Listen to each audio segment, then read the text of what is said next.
Those twins who come from the river either bring challenge to the village or change its future. An elderly fisherman finds a basket in the river containing 2 twin babies. Shock and fear spread across his face because in his village there is an old saying, those twins who come from the river either bring ruin to the village or change its fate. The river was calm that morning, wrapped in a pale mist that drifted lazily across the surface. Old Adewale, the fisherman of the village, waded into the water with his worn-out net slung across his shoulder. His back was bent from years of labor, his hands rough from a lifetime of hauling ropes and paddling boats. To him, the river was more than just a place of work. It was his companion, his home, his only constant in a life of endless hardship.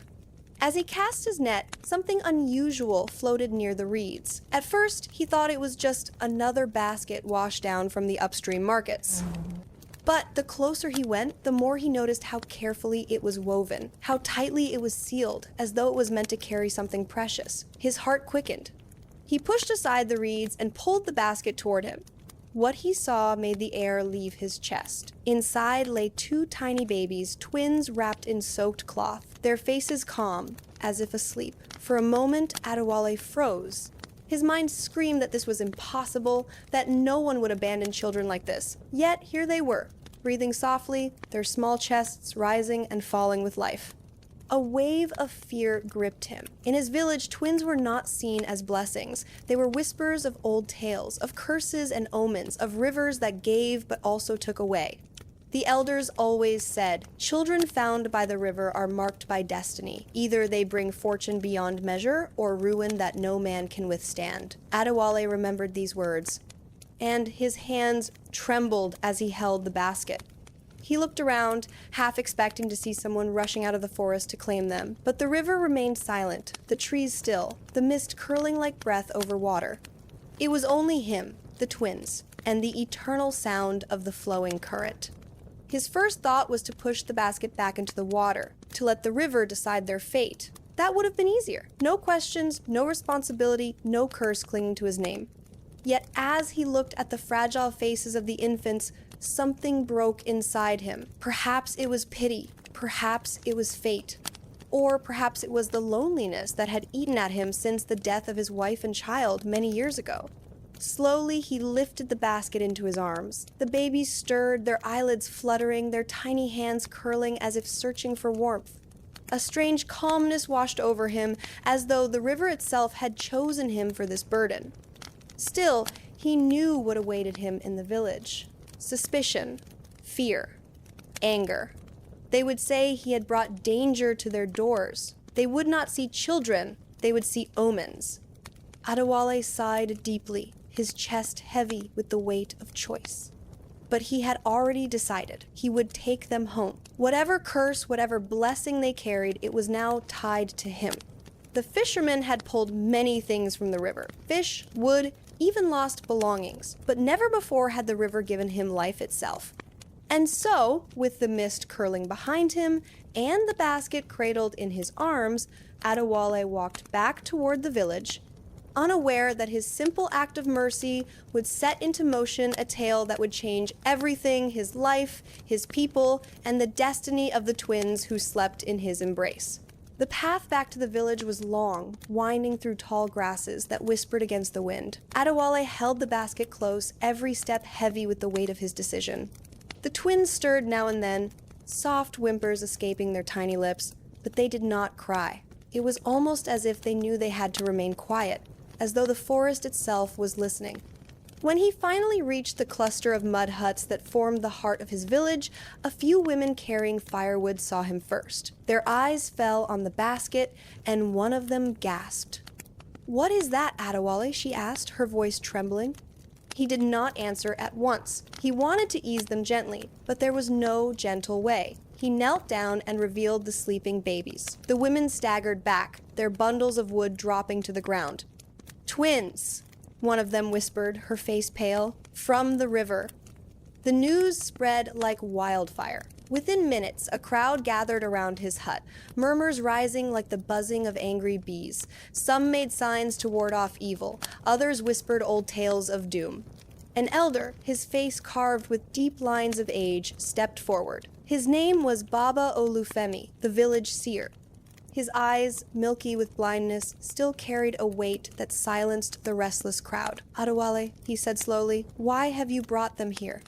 Adewale stood his ground, though his knees shook. "Because they are children," he answered firmly. "They were left to die in the river. What man would walk away from such a sight?" The crowd erupted in voices. "They will curse us. They will bring ruin. No child abandoned by the river is innocent." But Baba Olufemi raised a hand, and silence fell. He bent closer, his fingers brushing over the infants. One stirred, opening its eyes briefly. A strange shiver passed through the old man. "These children," he muttered almost to himself. "One carries the light, the other carries the shadow. Together, they are balance, apart, they are destruction." The villagers gasped. Some wailed, others fell to their knees. The fear in their eyes deepened. Adewale's voice cracked, but he did not waver. "Prophecy or curse, it does not matter. I will raise them. If misfortune follows, let it fall upon me, but I will not abandon them." His words shocked many. They thought him mad, a lonely old man blinded by grief of his past. Yet none dared to stop him as he carried the basket into his small hut. The door creaked shut behind him, sealing him away from the accusing eyes of the village. Inside, his hut smelled of smoke and old nets. He set the basket on a mat and sat beside it, watching the twins. For the first time in years, his home did not feel empty. Their breathing filled the silence, their presence lit corners that had long been shadows. But outside, the village was restless. Whispers filled the night. Mothers clutched their children closer, and men sharpened their machetes, muttering of danger. Adewale did not sleep that night. He stared at the infants, torn between fear and awe. What if the old seer was right, he thought. What if they bring destruction? But then, one of the babies stretched its hand out of the blanket and wrapped its tiny fingers around his calloused thumb. Adewale felt warmth spread through him, and he knew, no matter what came, he could never let them go. Far beyond the village, deep in the forest, a different set of eyes had already learned of the twins' survival. A cloaked figure stood beneath the trees, gazing toward the distant huts with a knowing smile. "So," the figure whispered to the wind, "the river has given them to a fisherman. It begins." The days that followed were restless ones. Adewale tried to live quietly, tending to his nets and mending his broken canoe. But the presence of the twins in his hut was no longer a secret. The village watched him with wary eyes. Children were pulled away when they passed near his home, and mothers muttered prayers as if to shield their families from some unseen danger. Yet inside that hut, life was different. Adewale had never thought he would hear the soft coos of infants again. Their cries filled his nights, their laughter light and fragile filled his mornings. He had forgotten how easily a child's smile could melt years of grief. Though his body ached from sleepless nights, his heart felt strangely alive, as though the river had given him not just children, but a chance to live again. Still, the whispers outside grew louder. "They say the fisherman is cursed," one woman hissed to another as they pounded yam at the market. "He brought omens into his hut. Soon our crops will wither, you will see." Another added, lowering her voice, "Did you not hear what Baba Olufemi said? One child carries the light, the other carries the shadow. Such children should not be raised. They should be given back to the river." And so, the village split into two minds, those who feared and those who pitied. But none dared to help Adewale openly. One evening, as the fisherman rocked the twins to sleep, a knock came at his door. He opened it to find Baba Olufemi, the blind seer, standing with his walking staff. His sightless eyes seemed to look straight into Adewale's soul. "May I come in?" the elder asked softly. Adewale stepped aside. Inside, the old man bent down, listening to the twins' breathing. "Do you know what you have brought upon yourself, fisherman?" he asked. "I know what people say," Adewale replied, his tone heavy. "But they are children, nothing more." The seer shook his head slowly. "No, Adewale, they are never just children. Long ago, before even my father's father, a tale was told in this village. A tale of two souls born together, bound by the river's spirit. One would carry life, the other death. Together they were balanced, but if the world forced them apart, calamity would fall." Adewale frowned. Stories, old words to frighten the young. Perhaps, the seer said, but stories are born from truth. Remember this, fisherman. The river gives nothing without reason. With that, the old man left, his staff tapping against the earth as he disappeared into the night. Adewale stood for a long time in silence, staring at the sleeping twins. The seer's words clung to him like mist to the riverbank. That night, he dreamed. In his dream, the river roared louder than ever before. He stood on its edge, the twins in his arms, but when he looked down, he saw their reflections in the water, one glowing with golden light, the other shrouded in shadow. The water rose, swallowing the earth, and a voice thundered, "Choose." He woke with a start, drenched in sweat, the twins crying softly beside him. His heart pounded as he held them close. "I will not choose," he thought fiercely. "I will protect them both." But far away, in the depths of the forest, the cloaked figure knelt before a shrine made of stone and roots. Strange markings glowed faintly in the moonlight. The figure whispered to the shadows, "The prophecy lives. The river has given them to the fishermen, but they belong to us. Soon we will claim them." Seasons passed like pages in a forgotten book. The twins, once fragile infants wrapped in damp cloth, grew into curious children who filled Adewale's hut with restless energy. They had names, now names the fishermen had chosen carefully against the protests of the village. The boy, with eyes as deep as the river at night, he called Oba, meaning king. The girl, with a smile as warm as morning sun, he called Ayo, meaning joy. They were inseparable, moving together like two halves of one soul. When one laughed, the other followed. When one cried, the other's tears would soon spill.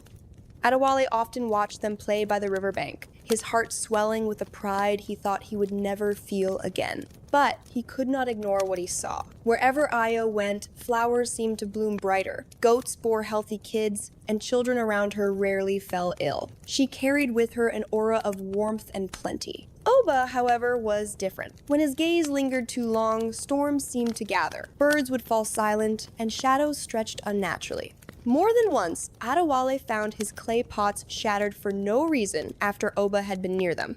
The villagers noticed. "Did you see the harvest this year? Twice as much yam as before," some said. "The girl is a blessing." Others whispered, "But the boy, did you not hear how the chickens died suddenly? His shadow grows darker each day." And so, whispers split like cracks in stone. Some villagers began to sneak gifts to Adewale's hut, yams, palm oil, fish believing Ayo's presence brought them fortune. Others avoided his path altogether, their eyes narrowing whenever Oba walked by. Adewale tried to shield the twins from it all. At night, as they lay curled beside him, he told them stories, not of curses or omens, but of heroes who rose from nothing, of rivers that carried both life and danger, and of love stronger than fear. Yet in his heart, he felt the pull of unease. The prophecy whispered by Baba Olufemi haunted him. One child of light, one of shadow. Together, balance, apart, destruction. One stormy night, as thunder cracked the skies and rain hammered the roof of his hut, Oba startled awake with a scream. Adewale rushed to his side and found the boy trembling, his eyes glowing faintly in the dark. "What is it, child?" Adewale asked, pulling him close. "I saw fire," Oba whispered, his small voice trembling. "I saw our village burning, and they were chasing us, Baba." Adewale's heart sank. He hushed the boy, rocking him back to sleep, but the words carved themselves into his soul. The very next morning, the cloaked figure returned. Though hidden in the forest, his presence spread like smoke. He watched the twins from a distance, a smile curling beneath his hood. "Yes," he murmured. "The girl brings life, the boy brings ruin. They cannot remain here. Soon, the balance must tip."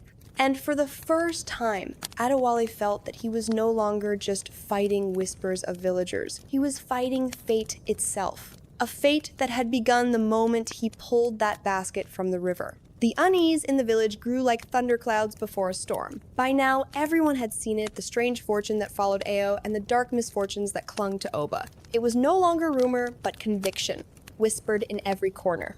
At the market, women exchanged uneasy glances as Ayo passed, clutching their baskets tighter. "Her smile brings plenty," one admitted, "but her brother carries a shadow." Children no longer played freely near Adewale's hut. Men gathered in secret, muttering of signs and omens. Some carried charms, others sprinkled salt outside their homes to ward away evil. Then came the drought. For weeks, the rains refused to fall. The river shrank, its bed cracking, fish dying by the dozens, crops withered in the fields, and the sun beat down mercilessly. The villagers grew restless, their eyes turning toward Adewale's hut with anger that sharpened each day. "It is the boy," someone declared during a heated gathering. "Ever since he was brought here, Shadow has followed us." Another agreed. "The girl may be our blessing, but he is our curse. If we cast him out, perhaps the rains will return."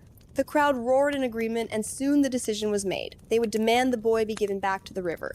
That night, Adewale sat by the dim glow of his lantern, listening to the twins breathe as they slept. He had heard the whispers, seen the way men sharpened their machetes. His chest was heavy with dread. He remembered Oba's trembling vision of fire and chasing feet. Perhaps the boy had seen this moment.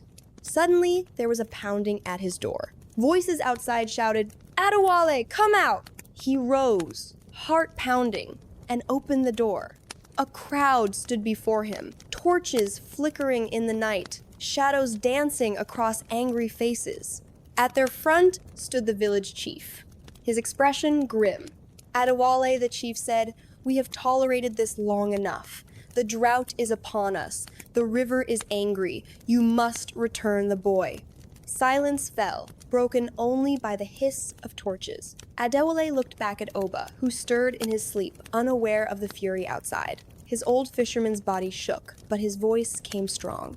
"No," he said, "I will not abandon him." The crowd erupted in shouts. "Curse-bearer, madman, you endanger us all!" But Adewale stood firm. "These children are not curses," he cried. "They are my family. If the river has marked them, then it has marked me as well. Whatever fate lies upon them, I will share it, but I will not let you harm them." The chief's eyes hardened. "Then you defy the will of the people." Before the crowd could surge forward, a sudden gust of wind blew across the village. The torches flickered violently, some going out.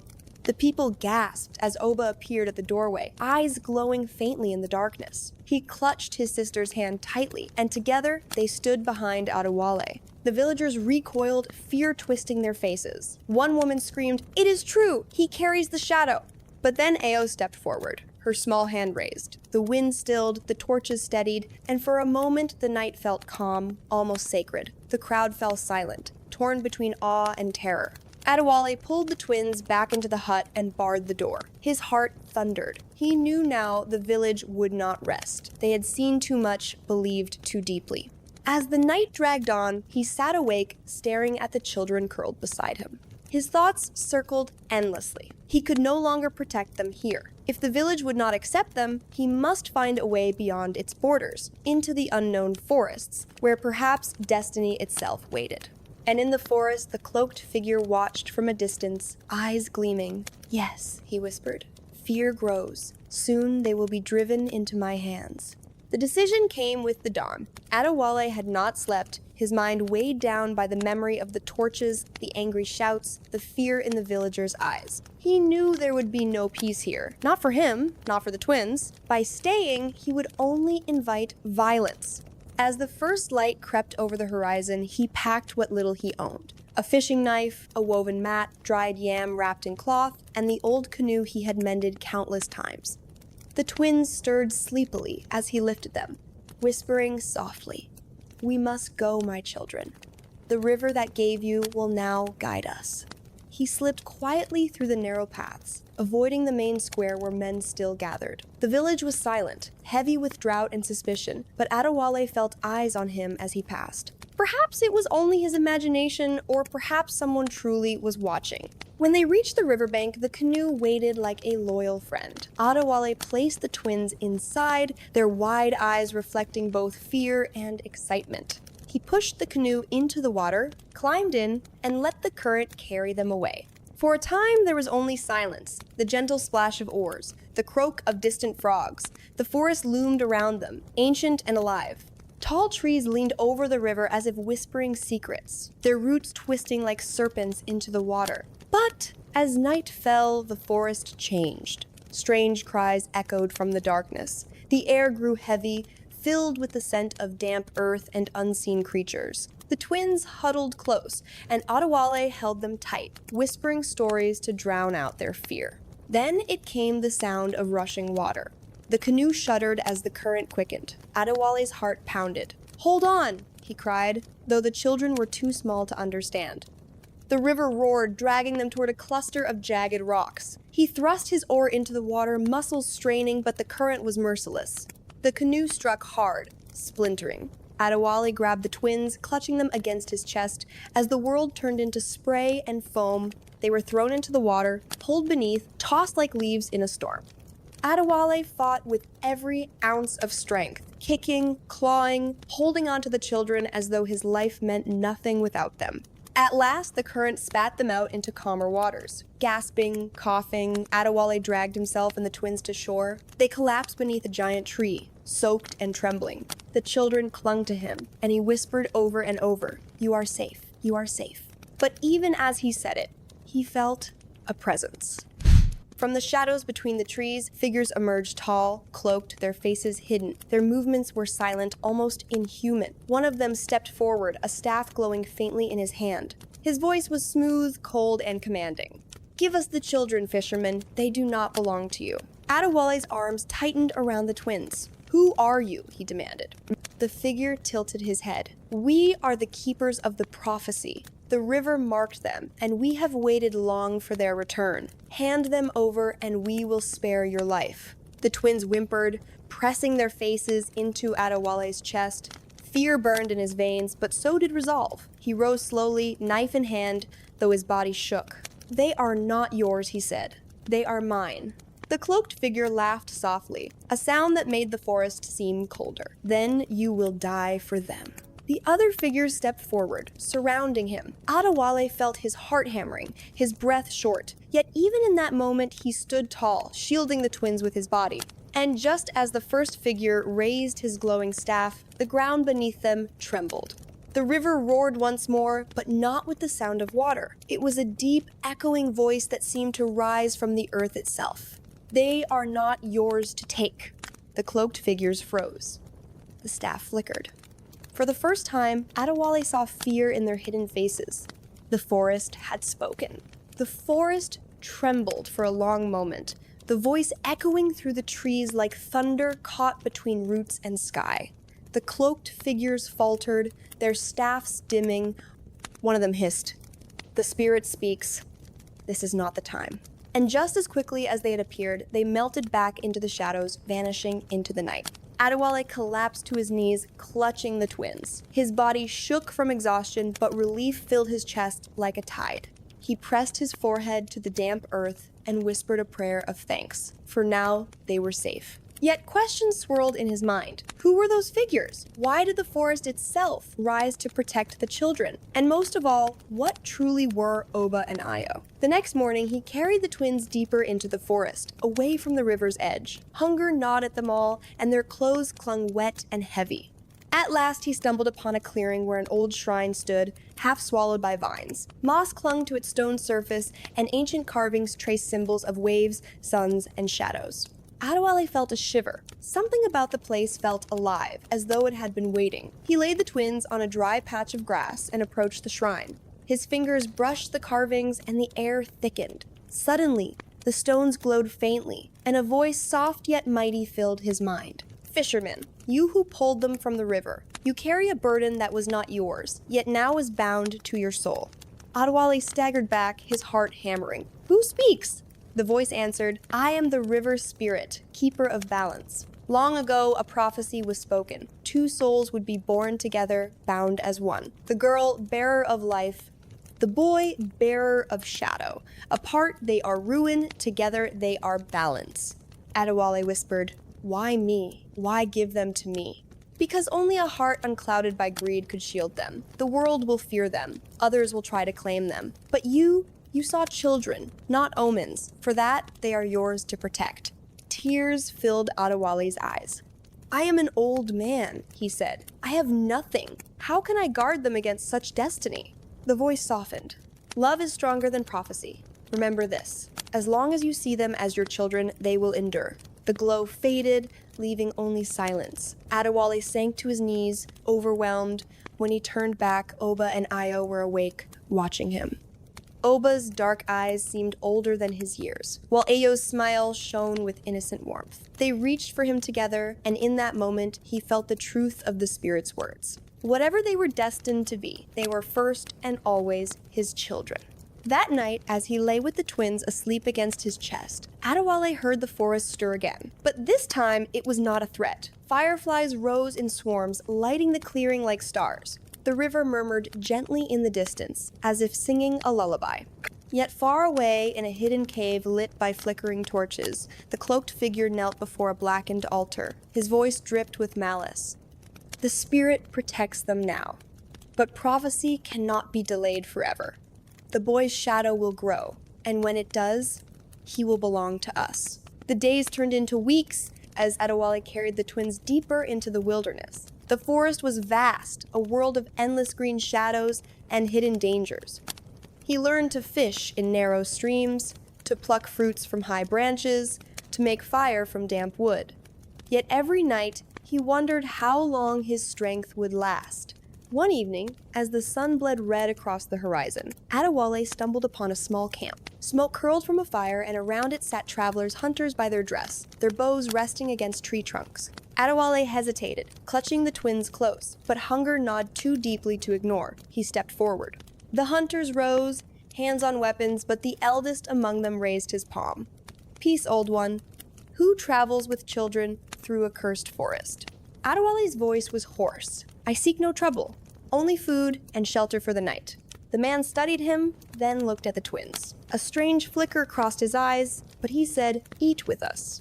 That night, for the first time in many days, Adewale tasted roasted meat and warm broth. The twins laughed as they were given fruit to chew, their small hands sticky with sweetness. Adewale's heart eased. Perhaps not all the world was hostile, but as the fire dimmed and the children slept, he overheard whispers.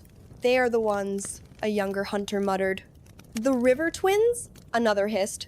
"If we return them to the cloaked ones, they will reward us beyond measure." Adewale's blood froze. Quietly, he shifted closer to the sleeping children, knife hidden in his palm. When the hunters moved in the dark of night, Adewale was ready. The struggle was swift but fierce. Adewale fought like a man possessed, his body aching yet fueled by desperation. He slashed at one, shoved another into the fire, and grabbed the twins. With every ounce of strength, he fled into the forest, their cries piercing the night. Branches tore at his skin, roots caught his feet, but he did not stop. Behind him, the hunters shouted, their torches flickering like angry stars. Just as they drew close, a wall of mist rose from the ground, thick and blinding. Adewale stumbled through it, his breath ragged, and suddenly the forest opened into a hidden glade. The mist closed behind them like a door. Silence fell. Adewale collapsed, gasping, clutching the twins. And then he saw her. An old woman sat at the center of the glade, wrapped in cloth as white as moonlight. Her eyes gleamed like silver, sharp and ancient. She watched him with a knowing smile. "You run well, Fisherman," she said, "but you cannot outrun destiny." Adewale's heart hammered. "Who are you?" The woman rose slowly, her staff tapping against the earth. "I am Mama Ifan, keeper of the hidden paths. I have been waiting for the river children. Bring them to me." Adewale's arms tightened protectively. "Everyone wants them. Why should I trust you?" Mama Ifan tilted her head. "Because I am not here to take them. I am here to teach them." As if in answer, the twins stirred. Ayo reached out toward the woman, her little hand glowing faintly with warmth. Oba's eyes shone with a shadowy glimmer, like moonlight on dark water. The old woman's smile widened. "Yes," she whispered. "Life and shadow. The prophecy breathes." She turned to Adewale. "If you wish to keep them safe, Fisherman, you must let them learn. Their power is waking, and soon the world will come for them." Adewale felt torn. He was only a fisherman, not a warrior, not a prophet. Yet he looked at the twins, at Ayo's innocent smile, at Oba's solemn gaze, and he knew the old woman spoke truth. Their destiny was no longer a distant shadow. It was rising with every heartbeat. And for the first time, Adewale wondered if love alone would be enough to protect them. Mama Effen's glade was unlike any place Adewale had ever seen. Time itself felt different here. Days passed, yet the sun lingered strangely in the sky, and the nights glowed with silver fireflies. The air was thick with the scent of herbs and the distant murmur of water that did not flow from any river Adewale knew. Under Mama Efun's watch, the twins began to change. At first, it was small things. Ao could make withered flowers bloom with a simple touch. Oba, when frightened, would cast a shadow so deep it swallowed even the moonlight. These moments terrified Adewale, yet Mama Ifun only nodded, as though she had expected it all. They are two halves of the same soul, she explained one evening as she ground herbs into powder. Ao carries the breath of life. Oba, the silence of endings. Alone, they are dangerous. Together, they are balance. But balance is fragile. If fear or greed divides them, ruin will follow. Adewale sat silently, watching the children play by the fire. Ayo's laughter rang like bells as she chased glowing moths. Oba followed slowly, his eyes always wary, his small hand clutching his sister's. They were still only children, yet destiny already weighed upon them like chains. Mama Effan trained them gently, turning lessons into games. She taught Ayo to heal small wounds, to coax water from leaves, to calm restless birds. She taught Oba to harness his shadows, not to hide in them, but to shape them into shields, into paths, into whispers of warning. The children learned quickly, their bond growing stronger with every test. But the training was not without fear. One night, Oba awoke screaming, his shadow stretching across the glade like a monster. It writhed and lashed, choking the fire. Ao rushed to him, pressed her tiny hand against his cheek, and whispered softly. Slowly, the darkness shrank, curling back into the boy's body. Adewale wept quietly, clutching both children after, terrified of what might one day be unleashed. Mama Effan placed a hand on his shoulder. "The boy will walk closest to the edge," she said. "If he falters, the world will tremble. But do not despair, Fisherman. It is the girl who will be his anchor. She is light enough to carry them both."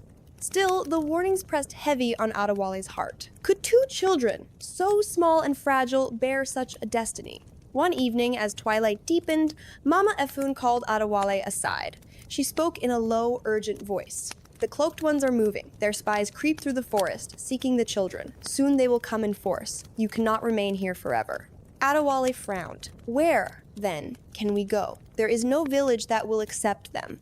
Mama Ifun's eyes gleamed silver. "There is an ancient sanctuary, hidden where river meets mountain. It is a place of prophecy, where the balance may be tested and sealed. You must take them there." "And you?" Adewale asked. The old woman's smile was sad. "My path ends here. I am a guardian of beginnings, not endings. But yours has only just begun." That night, Adewale could not sleep. He lay awake, the twins curled against him, and stared at the canopy of stars. He thought of his old life of nets, of quiet mornings, of the simple rhythm of tides. That life was gone forever. Now, he carried the fate of two children who might heal or destroy the world. In the distance, an owl called. The forest seemed to listen. Adewale whispered to the stars, "I am only a fisherman, but I will carry them to whatever end." Unseen in the shadows beyond the glade, eyes gleamed cold, patient, waiting. A voice whispered through the dark, "The time draws near. The shadow boy will be ours." The journey to the sanctuary was harder than any Adewale had faced. For days he carried the twins through rivers, across jagged cliffs, and into mountains veiled by mist. Hunger gnawed, storms battered them, but he pressed on, his body breaking, yet his spirit unyielding. At last, they reached it, a vast stone arch carved into the side of the mountain, hidden where the river thundered into a roaring waterfall. Strange markings covered the rocks, glowing faintly as the children approached. The air trembled with unseen power, and Adewale knew this was the place Mama Afun had spoken of. But they were not alone. From the shadows of the cliffs, the cloaked ones emerged, dozens of them, staffs glowing like dying stars. At their front stood the leader, his hood thrown back, revealing eyes black as coal and a smile sharp as a knife. "Fisherman," he said, his voice echoing against the stone, "your journey ends here. The children belong to us. Hand them over, and your death will be swift." Adewale stepped forward, knife in hand, though his arm trembled. He placed himself before the twins. "They are mine, my children, and I will not give them to you." The leader sneered. "You are nothing but an old man.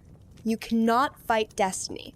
Adewale's voice rose, steady and fierce. "Perhaps, but I can fight you." The cloaked ones surged forward. Adewale fought with the fury of a storm, his blade flashing, his body battered. Every strike was fueled not by strength but by love. Yet he was only one against many. They knocked him to the ground, staffs raised for the final blow. Then the twins screamed. Ayo's cry was bright as sunlight. Oba's was deep as thunder. Together, their voices merged and the air exploded with power.